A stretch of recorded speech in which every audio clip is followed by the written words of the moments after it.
Well, welcome to our 25th interview on Ideas and Lives, and we're doing something a little bit different today.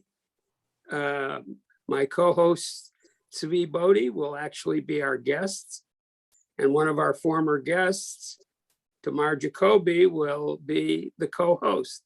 Tamar, introduce yourself. Thanks so much, Bob. It's great to be here. I'm Tamar Jacoby. I'm a colleague and friend of Bob's. I run a nonprofit called Opportunity America. We focus on workforce training, but I've done a lot of other things in my life, including be a journalist and be a book writer. And that's the point of this show. And being on being on the show. But I had so much fun on the show the first time I was on that I wanted to come back. But it's probably going to be more fun to be the griller than the grillee. Okay. Yeah. And today we're interviewing Zvi. We're happy to have you as our guest. Right. I'm co-host, and you'll find out all about me, more than you care to know,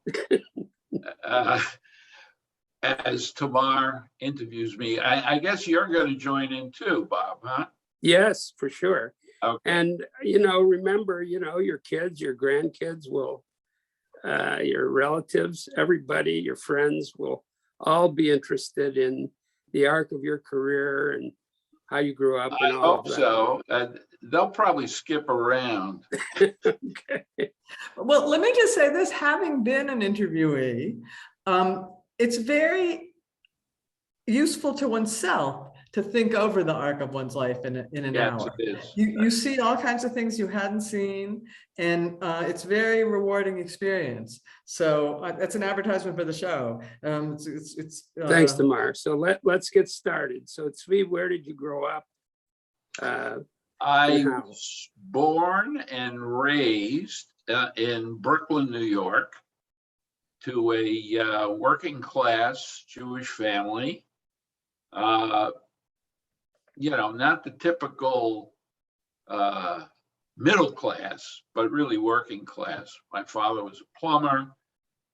He was raised, both my mother and father were born in the United States too. So I'm not a child of immigrants, but my grandparents, two of them at any rate, were from Europe, one from Hungary, both of them.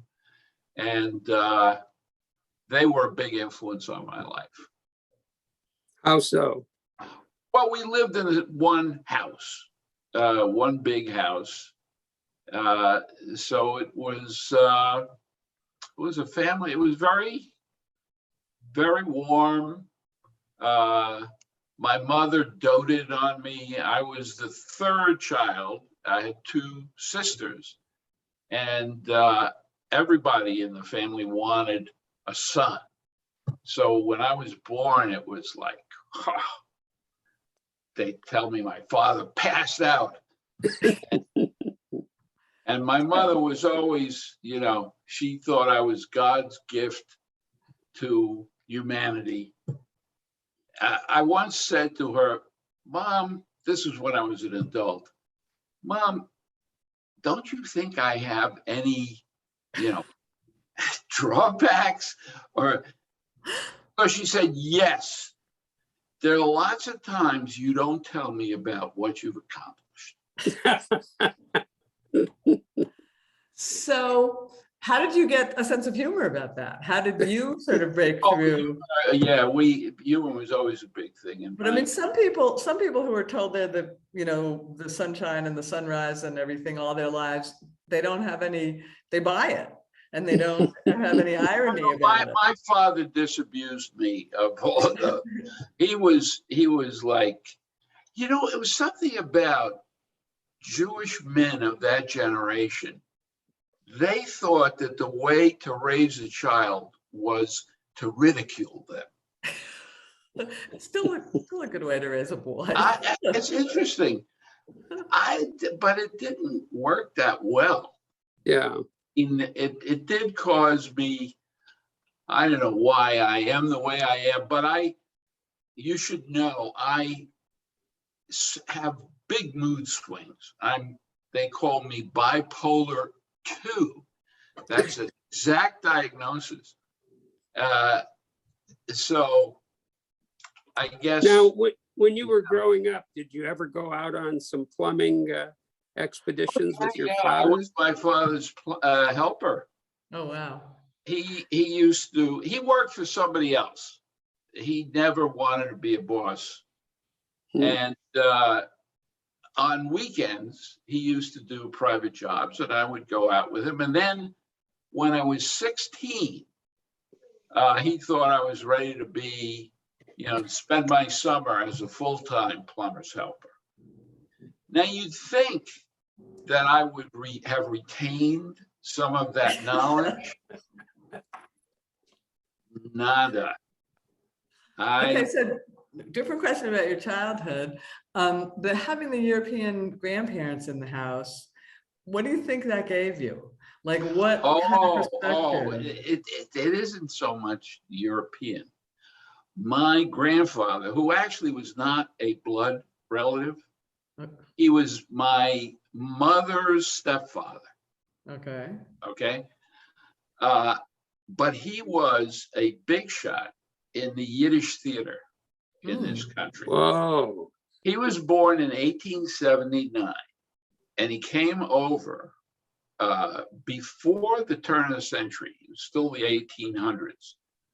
And Yiddish was the language, he was, and somehow he became an actor, producer, and he had a troupe that he directed that traveled all over the United States and Canada performing in Yiddish, because there were Yiddish communities everywhere at that time. And his favorite stuff was Shakespeare in Yiddish. Oh, wow. He knew virtually all of Shakespeare in Yiddish translation. Okay, wow. but still, I mean, maybe it wasn't as different in those days, but you still had an influence, a sort of an old world influence in your house that was different from just living with two American parents. No? Yes. Well, it was Yiddish. It was definitely the American Jewish immigrant experience. That's the influence. To this day, still, I love Yiddish expressions. Right. Bob and I share that. We sign off by saying "Sei gesund." We were very fortunate in that Shtisel became a popular show. But you don't think there's more than that? I mean, they must have had such a different mindset from two people who were born in America, grew up with all that America has to offer. There wasn't kind of a sense of life is tougher or something like that? There was a lot of humor, and that's where you got your. Is that where you got your humor? My grandfather was a real showman, and some of that I came down problem. So, what about high school? Tell us about your high school. Oh yeah, so let me see. You forgot? No. I hold on. Well, I'm going to overlay while you're thinking or looking up or whatever you're doing, Googling it. I'm going to add to the question, which is, when did you stop thinking of yourself as sort of working class and fated to follow your father as his helper? And right. It was in school. It was in school. I loved school.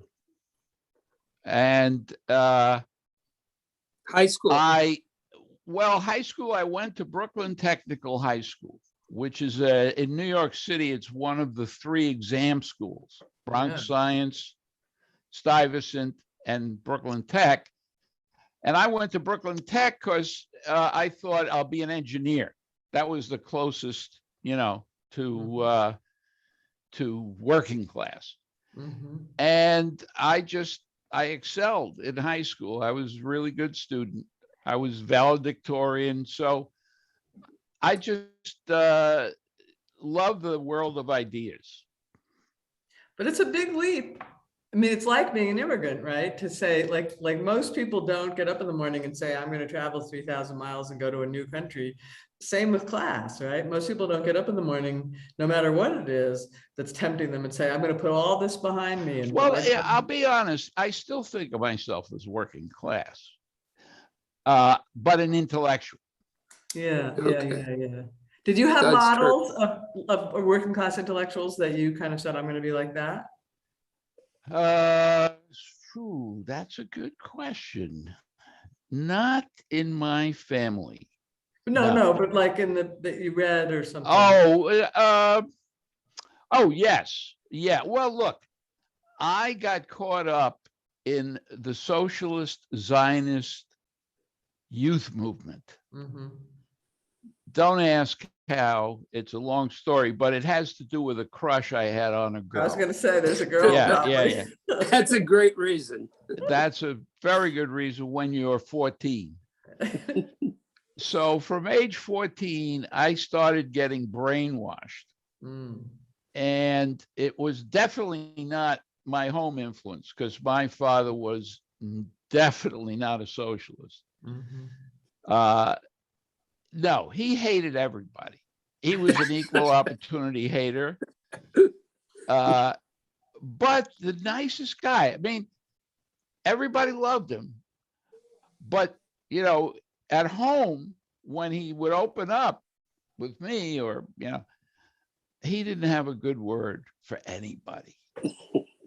He was very bitter because he had, he grew up during the Depression. So he had a terrible mentality about life. I think he was a depressive. I know he was a depressive.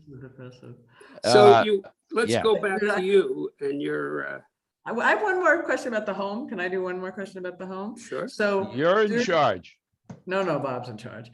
You were only a small child during the Holocaust, but surely these people who were from Europe, who were steeped in Yiddish, like even in the 50s, still the Holocaust must have been some kind of a presence. No, because their family, my mother's mother was one of 17 children.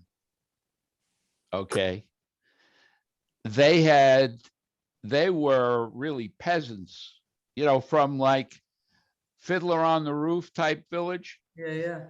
And they all got out and they all came to this country. Amazing. Yeah. So they put it behind them. What that happened over there. Yeah. Wow. Okay. Interesting. I mean, survivors didn't talk about it either, but no, that's true. But my wife, her parents got out of Germany and Austria, but her grandmother's family was wiped out. So she grew up with it, but you didn't, right? So she had that influence. She still has nightmares where Nazis are chasing her. I wasn't even there, and I have nightmares or Nazis. So does my wife. I'm not even a child of survivors, and I have those. Anyway, let's keep going. Okay, Bob, so you went into my nightmares involve Donald Trump, by the way. So you were a socialist Zionist. And I was so dogmatic, really. I mean, a lot of intellectuals, all those left-wing intellectuals were, up to a point, very dogmatic. I don't see how you got ironic. You have all these influences in your youth that would be the opposite of making somebody ironic, and the kind of the way you are. It's very interesting. How socialist were you? Like how socialist? Oh, very so socialist that I went to live on a kibbutz in Israel. But that was after college? That was after graduating from college. But I spent my last year of college, I was living on a collective, a commune in New Jersey, preparing to go live on a kibbutz in Israel. But so socialist that you thought there shouldn't be private property? I mean, this is relevant. You became a finance economist. My friends from that period, anyone who knows me from when I was 20, 21, up until 25, they can't believe that I'm now a financial economist. In fact, when I think about writing my memoir, which will never happen, but I keep coming up with titles. I don't know if you do this, but the title I have is From a Kibbutznik on Wall Street. That's good. That's good. Well, we could come back to this, but you can talk about it now. So how do you see that arc when you look back? Like how do you? Well, it's a lot of left-wing intellectuals, many of them extremely left-wing, evolved. Norman Podhoretz and the Irving Kristol. I mean, they were all left-wing. But yours is a little different. I mean, when did you decide that like private property was okay? And like what brought you to that? Oh, well, I lived for 2.5 years on a kibbutz, and it was a process of disillusionment with collective living. Lots of meetings. I became allergic to going to meetings. Imagine a kibbutz is like a small town where everybody's got their nose in everybody else's business, but they have a right to. Because if you, for example, take something like your kid wants to go to university. That has to be a decision of everybody in the kibbutz. Whose kid is going to go to the university? You kidding me? And there is such a thing as human nature. Steven Pinker is right. It's not a blank slate. I thought if you do away with exploitive relationships, everybody's going to dance the horror together. It'd be wonderful. Everybody gets a turn. They lift the chair. It's like a big Jewish wedding. No. Human nature is such that you got the same yentas and, all the negative types, except now they have control over your life on the kibbutz. Not a way of life that I consider ideal. So how did you get to go to university from the kibbutz? I was so lucky. I decided that I really decided I wanted to become an academic, because when I was in college, I just loved it. I loved college. What did you major in? Philosophy, but I could have majored in history, and I did take a course in economics, which I liked a lot. But I realized that if I was going to finish college living on a commune in New Jersey, I couldn't major in economics. It was too serious. Philosophy, anything goes. So how did you get to university? To economics. So when I decided that I was going to leave the kibbutz, I decided I was going to go on to graduate study. Now, did you and your wife decide to leave, or was there any She debate? actually liked it. She had been a religious person. We met folk dancing at Brooklyn College. That's how we met. And we folk danced for a long time together. We used to perform folk dancing. And gradually she gave up being kosher. She, of course it helped that she discovered her parents weren't really kosher. They had been lying to her whole youth. Anyhow, that's a whole other story. You can interview my wife about that. But, she came along, she believed. She wasn't a true believer like me. She was a normal human being, great person. You've met my wife. Yes, She's she is wonderful. So she came Wonderful to the kibbutz, So then, you. so you as went opposed to. She would not have gone were it not for me. Yeah. We weren't married yet. We got married on the kibbutz. But then she was also ready to leave when you were ready to leave. She was content. She actually didn't mind living on the kibbutz. Because, the secret of success, I've discovered, low expectations. And she had very low expectations of the kibbutz, so she wasn't disillusioned by anything. You had high expectations. I have very high expectations.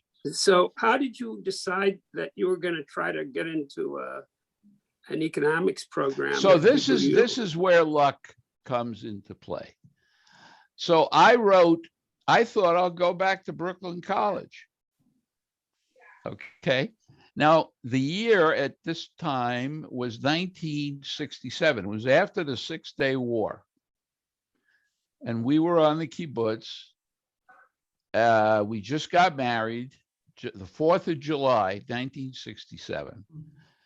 And I wrote to somebody at Brooklyn College, a professor of economics, and he was nice enough to write back to me. And he said, "Why do you want to come to Brooklyn College? The best economics department in the world is right at the Hebrew University in Jerusalem." And it's true. At that time, they had an incredible economics department. Because you know the names of some of the people. Anyhow, they were all from the best graduate schools. They went. In fact, who was he wasn't in the economics department, but Kahneman and Tversky had just come back from their graduate studies in the United States. I mean, they were all these incredible scholars. Anyhow, so I applied to the Hebrew University and they accepted me. And they said, but you have to make up all the economics that you didn't have as an undergrad.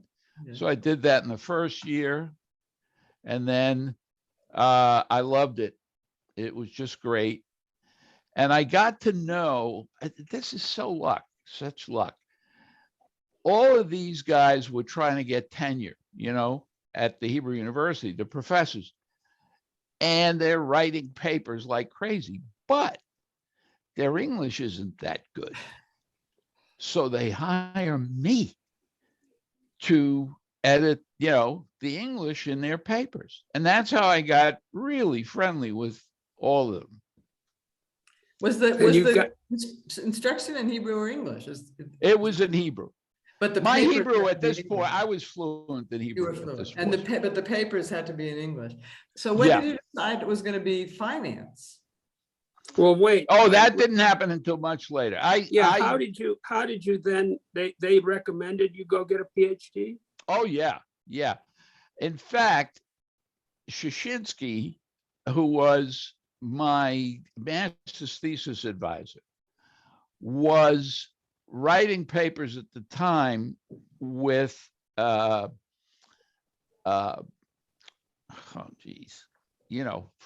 who got the Nobel Prize. Akerlof? No, at MIT. Solo? Oh my God. Not Solo, younger. Modigliani, Fisher? Younger. Who's the same age as Shushinsky? Peter Diamond, thank you. Pardon me, Peter, if you see this. I don't know how that could have happened. But Peter Diamond visited the Hebrew University. Shushinsky said, here's this guy, he's applying to PhD programs. And he's thinking of going to the Wharton, to the University of Pennsylvania. Peter Diamond says, are you nuts? You got to go to MIT. I said, okay, why? And they explained why MIT. And I said, okay. You were And I really went, lucky. The path, incredible luck, yeah, right? the path was really marked for you. What did your family think of all this? Well, it was really beyond their Well, that's what was it understanding. sort of like you went to the moon, kind of? Oh yeah, oh yeah. But yeah. were they supportive? Well, let's see. My father actually passed away when I was 18, Okay. and my mother remarried. Okay. So she Very had her nice guy. My own- mother went to work full time. She was a waitress. She loved being a waitress. She married a bartender.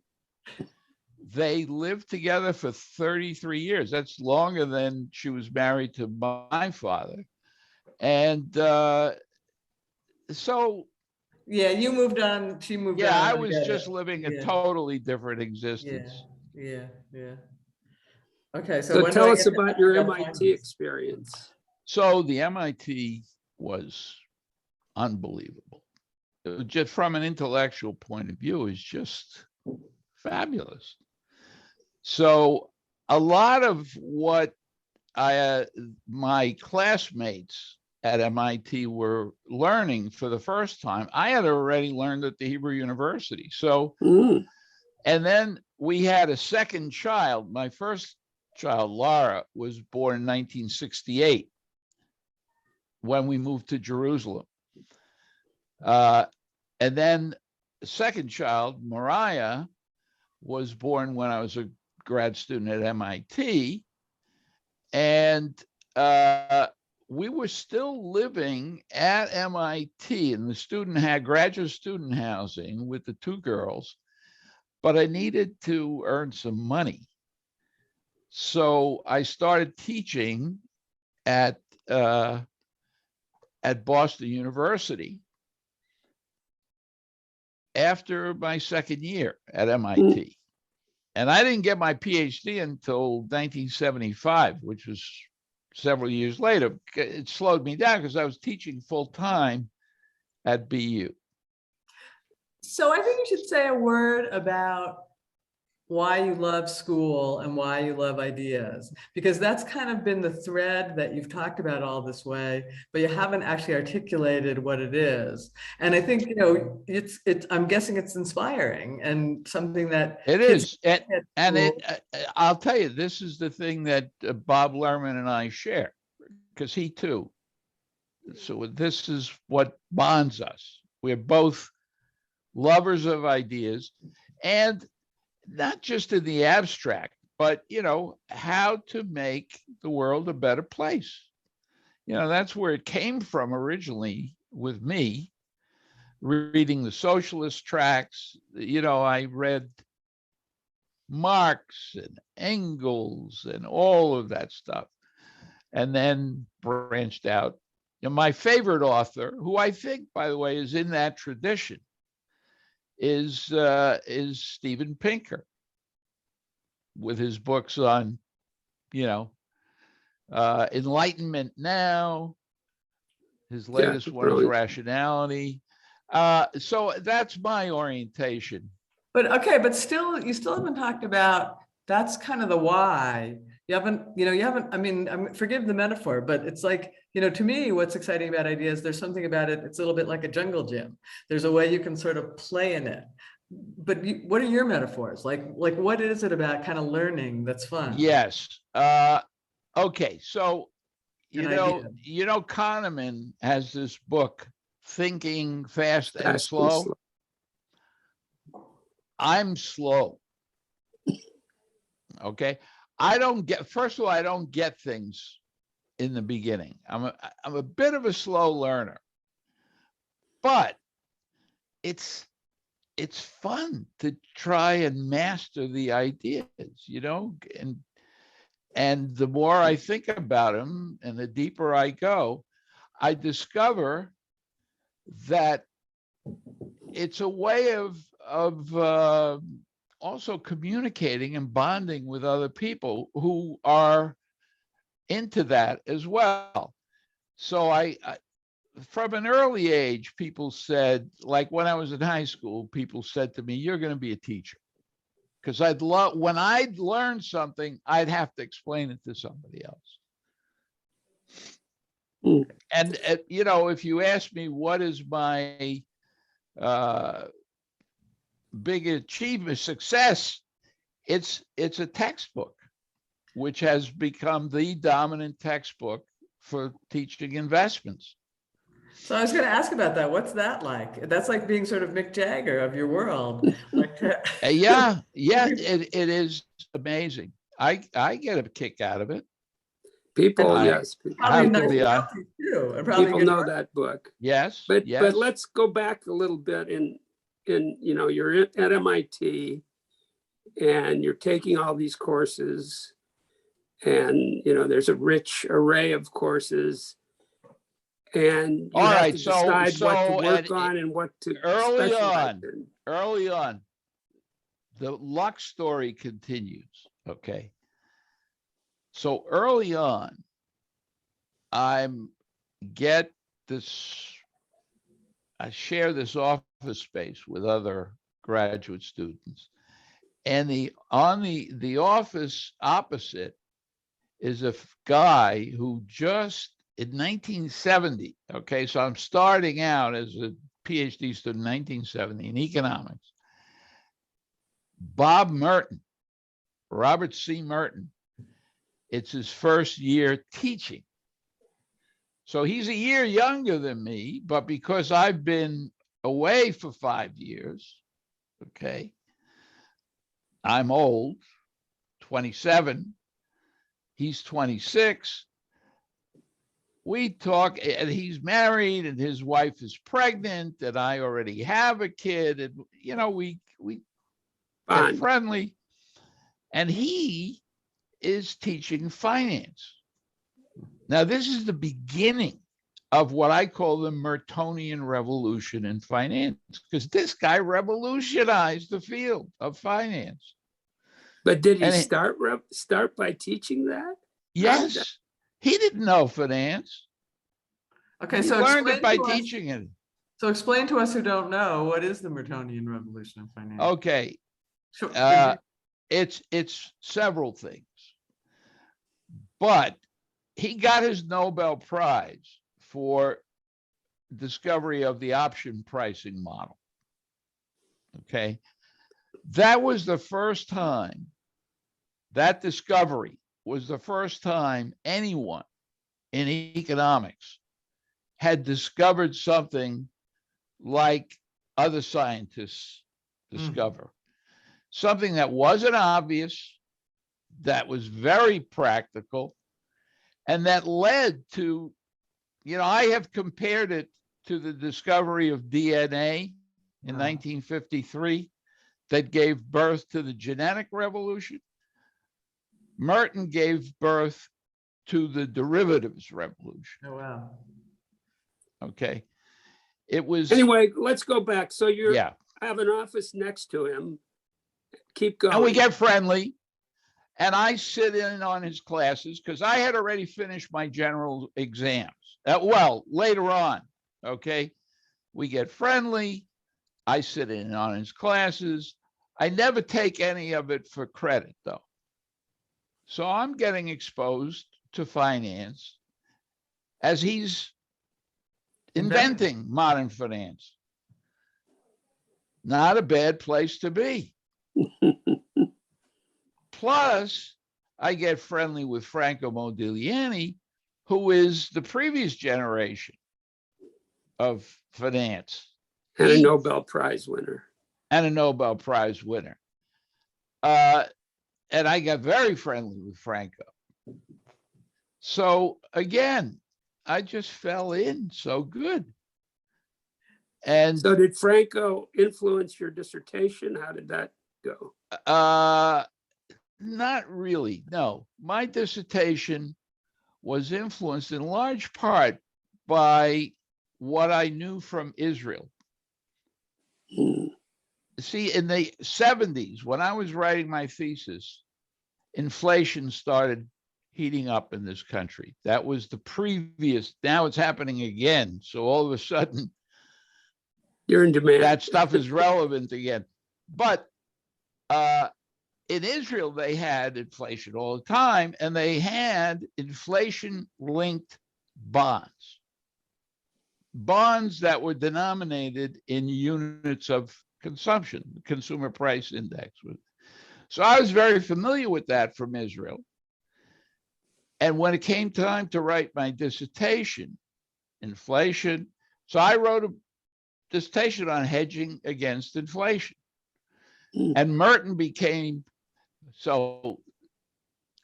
because it was in the economics department, Stan Fisher became my principal advisor. Now, Stan, again, he didn't get a Nobel Prize, but he was Very big.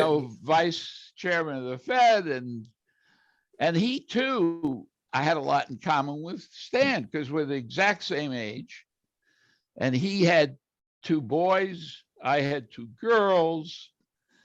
Our kids went to the same Hebrew school. I mean, I just fell in.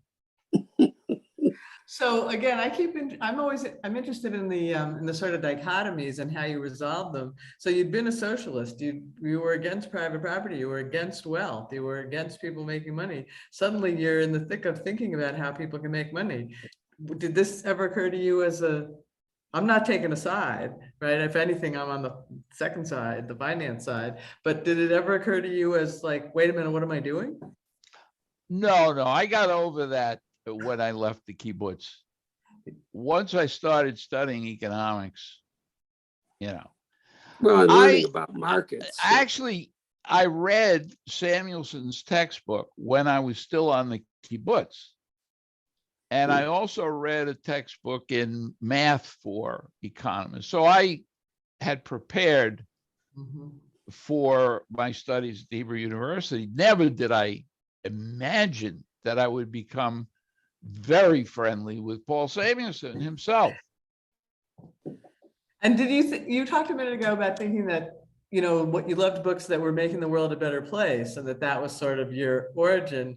When you were like being a young finance economist, did you think I'm going to make the world a better place?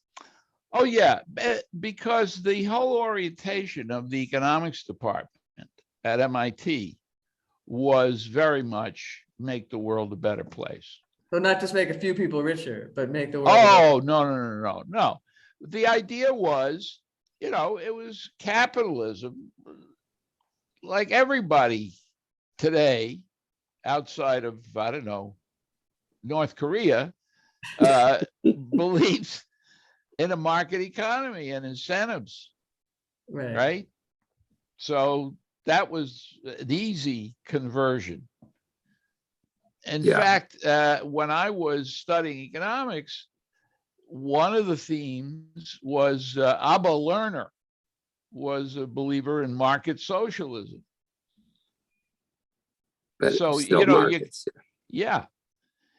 And we have the example of the Scandinavian countries, which, many people think is terrific, though they are not collective ownership of the means of production. They are capitalist countries. It's welfare capitalism.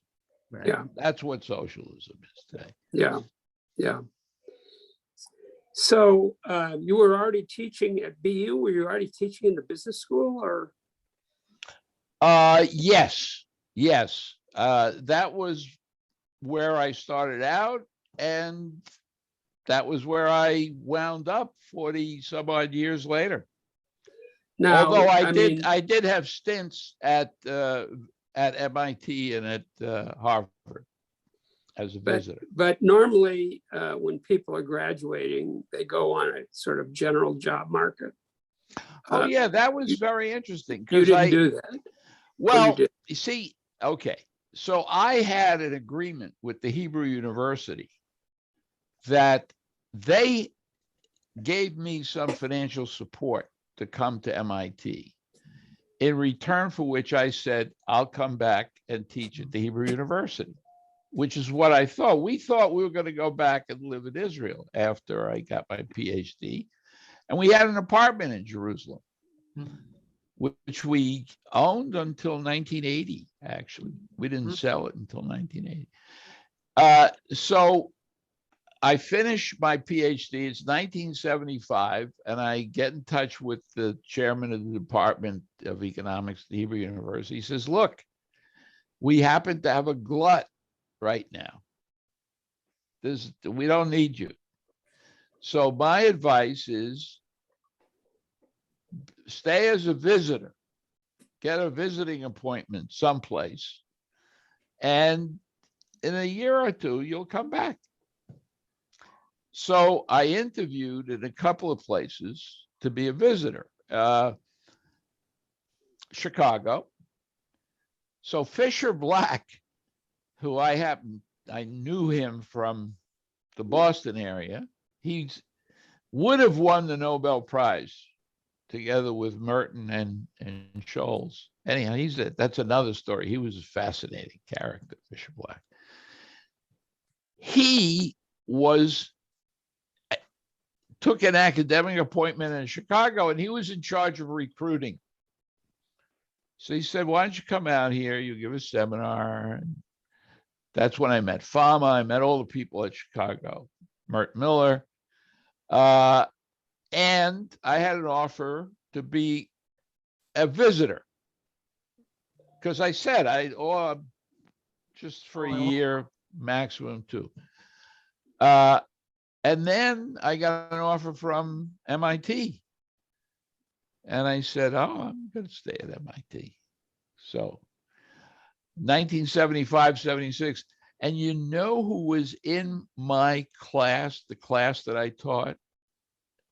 None other than Bibi Netanyahu. So talk about teaching.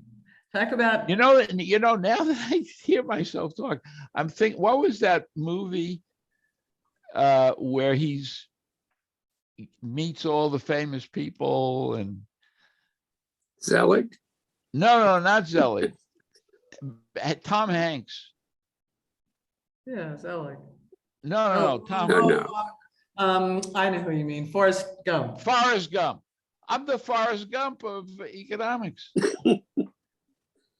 So wait a minute. Talk about teaching. Wait. We have to get through his I think the finish of graduate, getting a job. So So So you stayed at the Sloan School? Yeah, for that MIT? year, right. Now I had been teaching at the Hebrew University at BU, so there was no job offer forthcoming from the Hebrew University. They still had a glut, so they recruited me back at BU, and that was it. Okay, now let's talk about now teaching. you can talk about I think the big ideas are more interesting than the step-by-step. So talk about teaching. I mean, well, I love teaching. Well, wait, here, I have a question. So, you talked before about kibbutz. You had this big dream, and then the kibbutz was a disillusionment. You also had this big dream about, I'm going to be a teacher. Did that live up to your expectations? Oh yeah, definitely. I love teaching. And in the beginning at BU, for the first, let's see, from 1972 until roughly, 76, 77, I was teaching micro and macroeconomics. And I enjoyed doing that. I was teaching it to business students. In the meantime, I'm learning finance. So when I came back to BU after my year at the Sloan School at MIT, I taught finance, and then I was finance.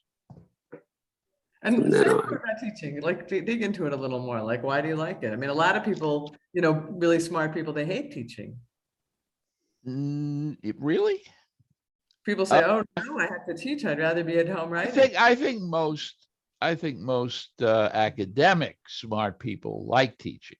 A lot do not. They don't like making exams. They don't like grading papers. I don't like those things either. But what do you like? You have to describe it. Imparting knowledge, seeing the light bulb go on in other people, that is fabulous. Priceless, as they say. Priceless, priceless. It's a great feeling.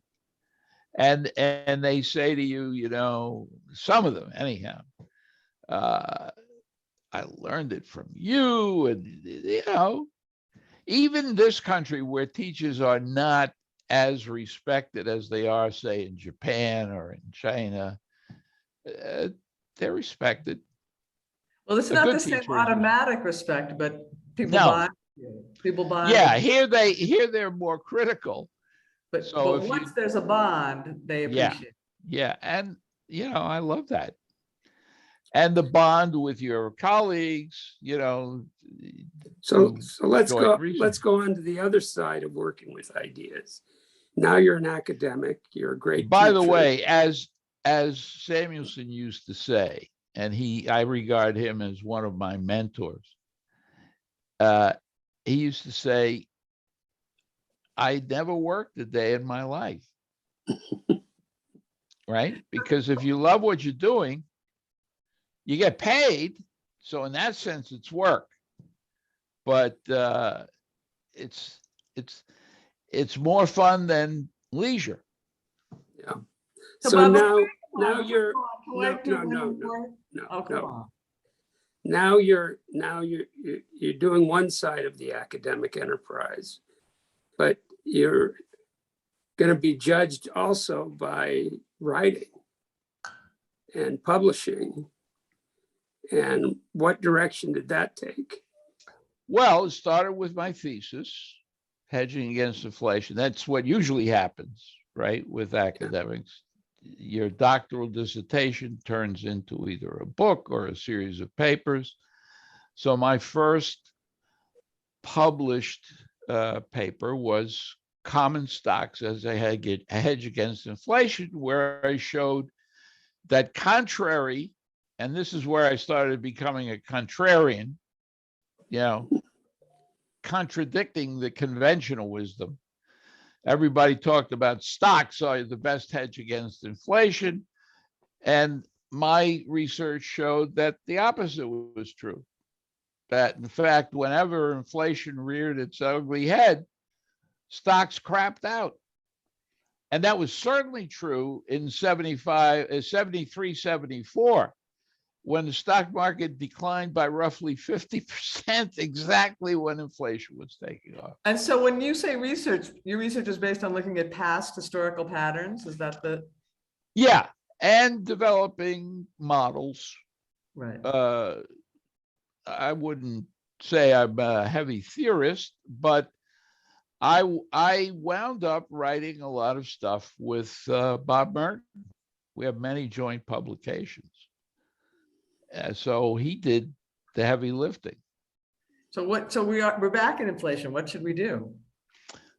Well, this is my latest campaign, and this is my, what's the word again? Overton window? This is my Overton window. Because for 23 years, I've been saying I-bonds.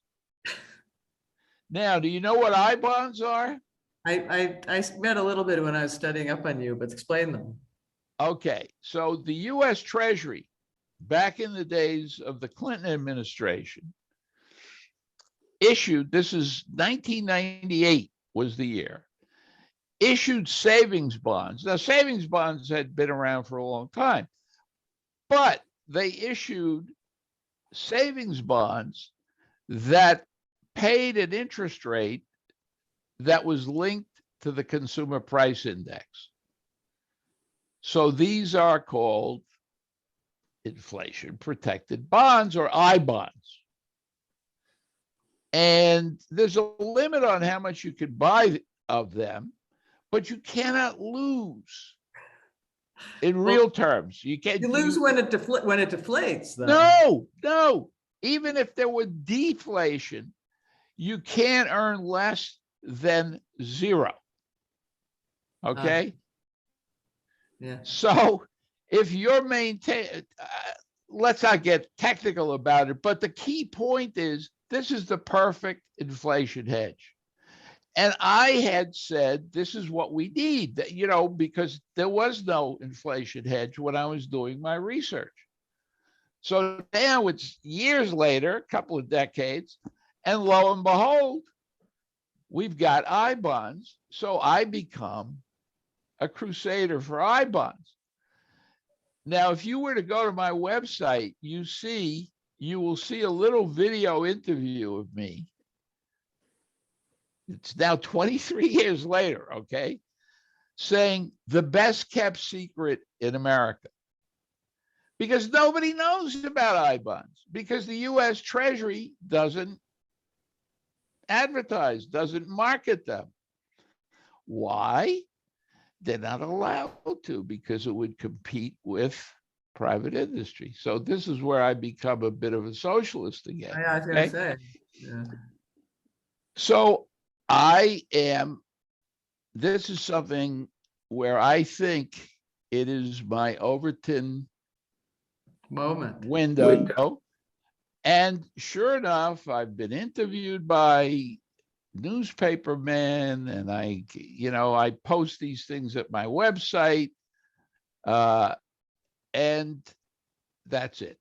So I bonds. My family, my kids, and my wife joke, like they say, like with Bob, it's apprenticeship. I was going to say, well, Bob has one too. With me, it's I bonds. Okay. How long can you have a conversation with Zvi Bodie before he mentions I bonds?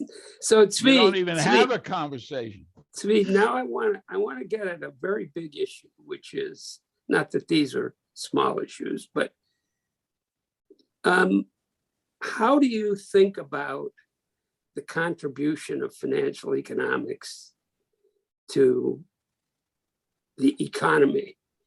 And well, how do you think?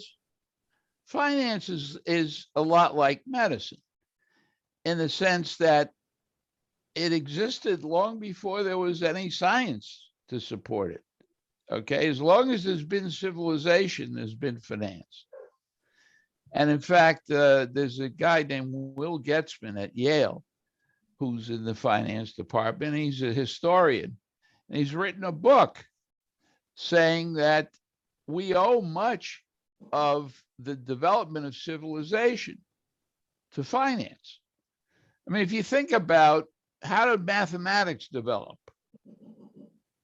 The answer is you needed to keep track, right? Finance is very basic. But let's go back. No, No, I was just going to say, just like with healthcare, I remember reading a book, what's his name? Lewis, the guy who wrote Life of a Cell, and he wrote a book called The Youngest Science, in which he says medicine did not really become a science until the discovery of antibiotics, which was in the 1930s, 20s, 30s. And until that time, it was doctors were just as likely to do harm as good. They didn't know what the hell they were doing. Okay, but I'm going back to the values clash and the make the world a better place. Just humor me for a minute. There are a lot of people who would say, the financial world is a parasitic bauble, in New York, like with a lot of people getting rich, that's not good for Main Street and for the rest of us. They're not saying that about finance professors, but they are saying it about the world of finance, that it's kind of gotten to be all about itself and all about enriching itself. But you know what? If you ask them, they think what makes you nervous? What are you concerned about? What do you have anxiety about? They'll all say, gee, I wish I knew more about finance. So you're saying that's like an unfortunate offshoot. Well, but we need that too, right? I mean, what about the argument that CEOs are now judged on the share price as opposed to how well the company's actually doing. Is that? Well, the share price is how the company is doing. It's not just how the company is doing that. Listen, we don't have financial planning in this country, right? And yet, we have a much more efficient economy than the communist countries. Why? Because our capital is allocated by the stock market. It gets allocated according to what people think is going to be the next best thing. Now, do we get it wrong? Sure, we get it wrong. But if the bubble is going to burst, it bursts almost right away, and that capital gets reallocated to something else, as opposed to take a country like Japan, where you don't have the stock market deciding. So somebody is not going to let the company go down the tubes. They're going to throw good money after bad. That's not a good system. That's great. That was the explanation I was looking for. That's brilliant. And let's go a little deeper into the Mertonian revolution and the optionality, and whether everything is an option. Everything. That's how to understand decision making in a world of risk and uncertainty. Okay, it's all about options. Just think about it. You always want to have a plan B. Why? Because the best laid plans, this is what Kahneman talks about, Kahneman Tversky, right? They say, what are the biases that we have? Well, one of the big biases is hindsight bias. We think after the fact, you should have done it. Now we know who was right. You never know who was right. Right? Because the next time it could turn out to be the exact opposite way. We're all biased in this way. I'm the same way. This is the way we are wired. And it makes us overconfident. Everything looks more certain than it really is. That's really interesting. Everything. It is. It's fascinating. Yeah. It's the issue of luck versus skill. How do you know, how do you know that somebody who's wealthy got there because of skill rather than just luck? Look at me. My career. It's luck. No, there's a lot of skill. Okay, yes, you have to be able to capitalize on the luck. Yeah, that is true. Yeah, I'm not saying that there's no secret to success, but at age 78, I think I have acquired some wisdom. As my memory fades, there are a few principles that I still, believe in. Mm-hmm. One of them is low expectations. Very important. Well, Zvi, we're past our hour. One more question. But I'm going to let Tamar give a question, and maybe I'll give another one. Go ahead, Tamar. So we started this before we turned on the tape recorder, talking about financial warfare. We're in a moment in a week when we've seen the whole world try to use the instruments of finance to hobble a great power. Talk to us about that. That's brand new. Yeah. Well, look, first of all, it's always been the case that finance is a big part of warfare. The Rothschilds loaned money. Right. No, I mean, the books have been written about how Keynes, for example, was the advisor to the British government during World War II. And that was a very valuable, he gave tremendously valuable advice. But If you want to cripple a country, undermine their financial system. And that is not something that I teach. Okay, when I teach finance, I teach how to Strengthen. Build up an economy. Right.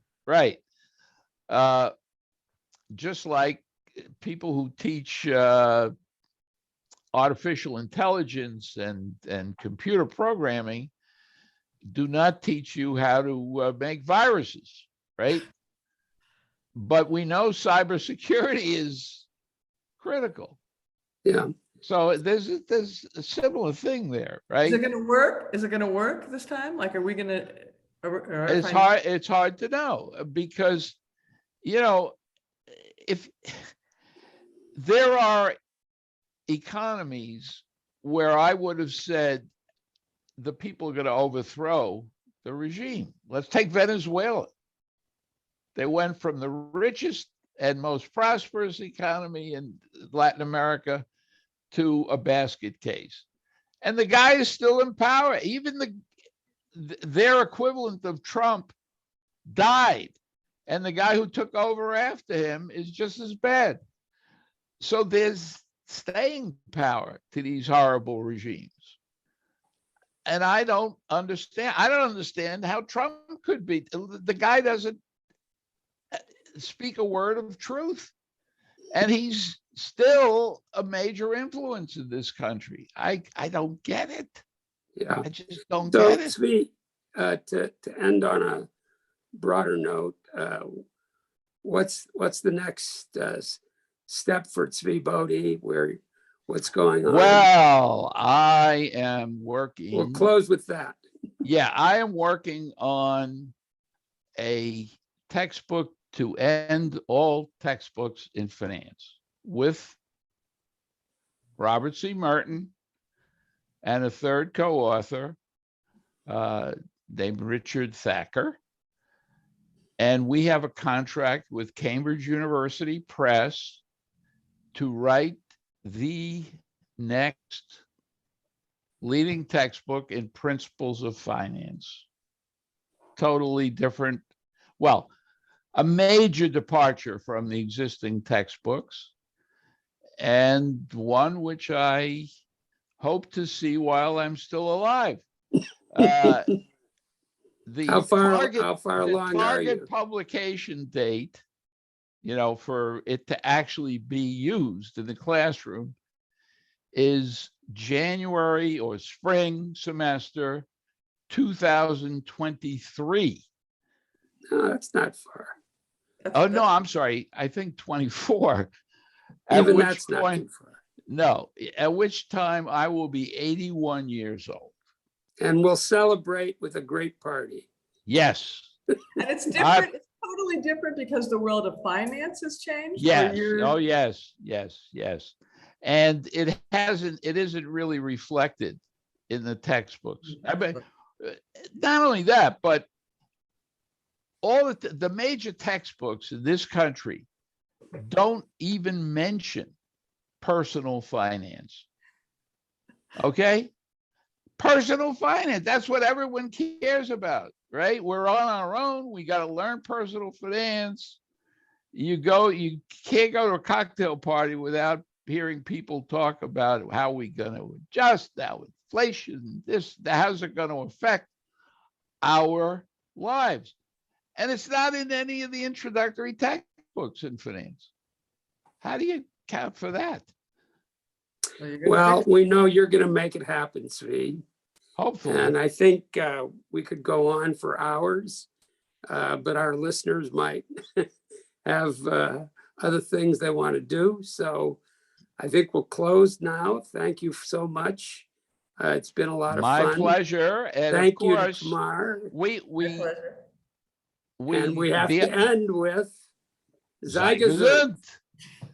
Sei gesund. Thank you, Tamar. You were great. No, my pleasure. Bob and I are always a little like this. Like, we're always a little at cross purposes, but I kept wanting to kind of less personalities, more big picture. I hope that was okay. It was terrific. Thank you very much. Bye. My pleasure. Bye-bye.